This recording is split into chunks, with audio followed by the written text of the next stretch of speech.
Bakit ganito? Bakit? Mahal ko Pilipinas. Mahal mo ba ako? Malapit nang mabutas ang sinelas, pero mahirap pa rin tayo. Walang makain, walang kinain, hirap kumain ng pagkakitaan. Bakit ganito?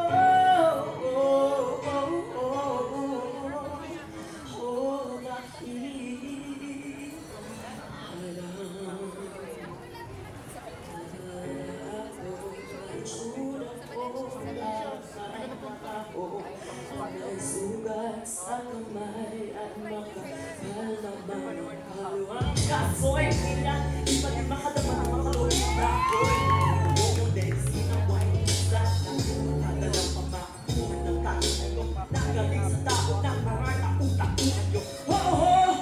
Ang namin dito, araw-araw na iisip kung paano, pero parang imposible ang lahat ng plano. Pagkabayad ko sa utak-utak ng balit bago bakit ako? Kasi kulang na kulang.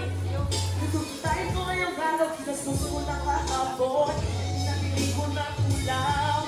Mahal ko Pilipinas. Mahal mo ba ako? Malapit na mabutas ang tsinelas, pero mahirap pa rin tayo. Walang makain, walang tirahan, ang hirap kumanap ng pagkakitaan. Bakit ganito? Bakit? Mahal ko Pilipinas. Mahal mo ba ako? Malapit nang mabutas ang tsinelas, pero mahirap pa rin tayo. Walang makain, walang tirahan, ang hirap kumanap ng pagkakitaan. Bakit ganito?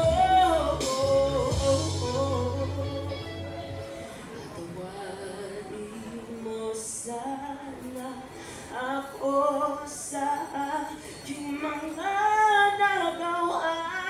Anumang buhay ang binigay sa atin ay pasalamat ka. Kahit na gaano ka pa pahirapan ay walang may karapatan. Ikaw lamang at wala nang ibang dapat pagtiwalaan. Anumang bagay na galit sa'yo ay dapat na pangalagaan.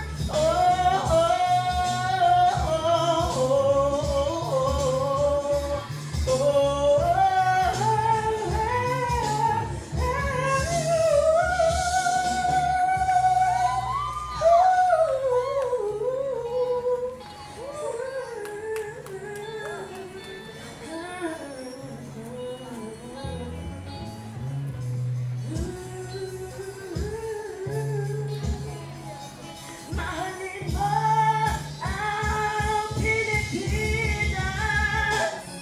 Mahalin mo ang Pilipinas. Ano man ang mangyari sa'yo, kahit pa mabukas o mawasak o ano pa maliwag, huwag kang hihinto. Mahalin mo ang Pilipinas. Kahit pa mabukas o mawasak o ano pa maliwag, huwag kang hihinto.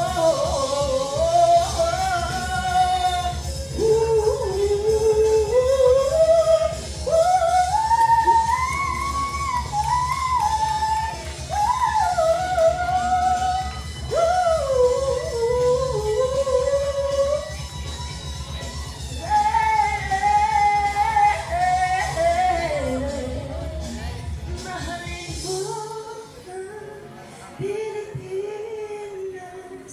Kahit pa mabutas, mawasak, o kung ano pa man. Mahalin mo ang Pilipinas.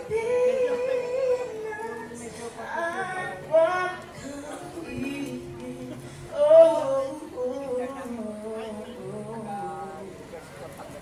Once again, ladies and gentlemen, Mr. Aiken Ramos!